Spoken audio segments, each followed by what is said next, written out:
क्या प्रिवेसी एक और चेकलिस्ट है, एक और कंप्लायंस? भारत सरकार ने एक लॉ बना दिया, डीबीटीपी एक्ट, हमें सबको फॉलो करना पड़ेगा। या प्रिवेसी के भी, और मैं भी इसलिए कह रहा हूं कि हर कंप्लायंस के फायदे भी होते हैं, तो प्रिवेसी के भी क्या कुछ और बिजनेस को फायदे हैं? आज हम इस वीडियो में इस बारे में बात करेंगे। मेरे यूट्यूब चैनल पे आपका स्वागत है, जिसपे आप रोज प्रिवेसी पे नया कंटेंट देखते हैं। आइए एक छोटे से वीडियो में बात करें कि क्या प्रिवेसी भी एक कंप्लायंस चेकलिस्ट है, या प्रिवेसी के और भी फायदे हैं। बिजनेसेस कहीं उसको सिर्फ एक टिक मार्क ना बना के रखते। सिर्फ कंप्लायंस के लिए काफी नहीं, क्योंकि किसी ने आप पे विश्वास करके अपना पर्सनल डेटा आपको दिया, और वो एक्सपेक्ट कर रहा है कि उसके पास उस डेटा का कंट्रोल है। उसे मालूम है आप उसका डेटा कैसे इस्तेमाल कर रहे हैं, कैसे स्टोर कर रहे हैं। उसे ये विश्वास है कि आपके यहाँ से डेटा चोरी नहीं होगा और उसका कोई नुकसान नहीं। आप कंप्लायंस को सिर्फ एक चेकमार्क नहीं मानेंगे, कंप्लायंस पे सीरियसली काम करेंगे। आपका यूजर, आपका प्रिंसिपल, आपका बिजनेस एसोसिएट ये नहीं चाहता कि आप प्रिवेसी को सिर्फ एक सर्टिफिकेट माने। वो चाहता है कि प्रिवेसी को सीरियसली देखा जाए, ट्रांसपेरेंटली देखा जाए, और उस पर ठीक से काम किया जाए, उसको फायदे दिए जाए।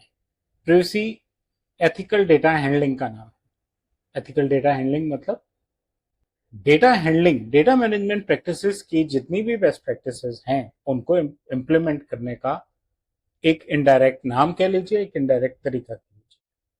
और अगर आपने प्रिवेसी मेंटेन की हुई है तो आपके कस्टमर्स, आपके बिजनेस एसोसिएट्स आपसे जुड़े रहेंगे, आपसे लॉयल रहेंगे, क्योंकि उनको पता है कि उनके डेटा के साथ कुछ गलत नहीं होने वाला है।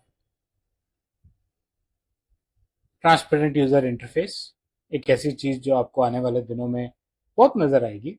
हम यूजर इंटरफेसेस, कंसेंट मैनेजमेंट पे पूरी एक चेकलिस्ट बना चुके हैं बीआईडी डॉक्यूमेंट्स के साथ।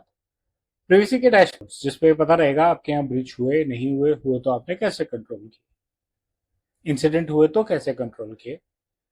Cross border data transfer, even local data sharing, कितनी स्ट्रिक्ट हैं आप? क्या आप इंक्रिप्ट करते हैं? क्या आप डेटा एनोनिमाइज करते हैं? या ऐसे ही किसी ने कहा मुझे डेटा भेज दो तो पेन ड्राइव पे कॉपी करके उसको पकड़ा दे? इंटरनेशनल कंप्लायंसेस जैसे जीडीपीआर, सीसीपीए, सिंगापुर, ऑस्ट्रेलिया, इनके साथ हमारी क्या अलाइनमेंट है? और इनके साथ अलाइनमेंट जरूरी है, क्योंकि भारत के बहुत लोग इन देशों में रहते भी हैं और बहुत बिजनेस करते हैं हम लोग इन देशों से। डेटा एथिक्स पॉलिसीज, सरकार की तरफ से जो फ्रेमवर्क है, क्या आप उसको फॉलो कर रहे हैं? क्या आप डेटा को उतने दिन के लिए ही रिटेन कर रहे हैं?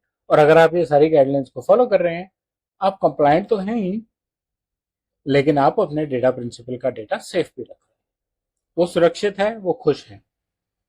फर्स्ट मूवर एडवांटेज लीजिए, प्रिवेसी के नॉर्म्स अडॉप्ट कीजिए, प्रिवेसी की प्रैक्टिसेस अडॉप्ट कीजिए।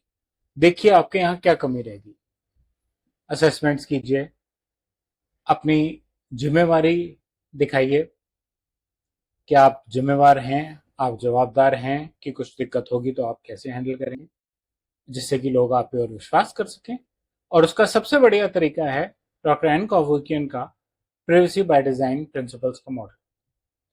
अपने हर एग्जिस्टिंग प्रोसेस को रिवर्क कीजिए और नए प्रोसेसेस को ऐसे बनाइए कि प्रिवेसी के एलिमेंट्स उनमें बाय डिफॉल्ट ऑटोमेटिकली इंक्लूड होते हैं, मैनेज किए जाते हैं, जिससे कि आपको कभी प्रिवेसी हैंडल करते हुए या पर्सनल डेटा हैंडल करते हुए कोई दिक्कत ना आए।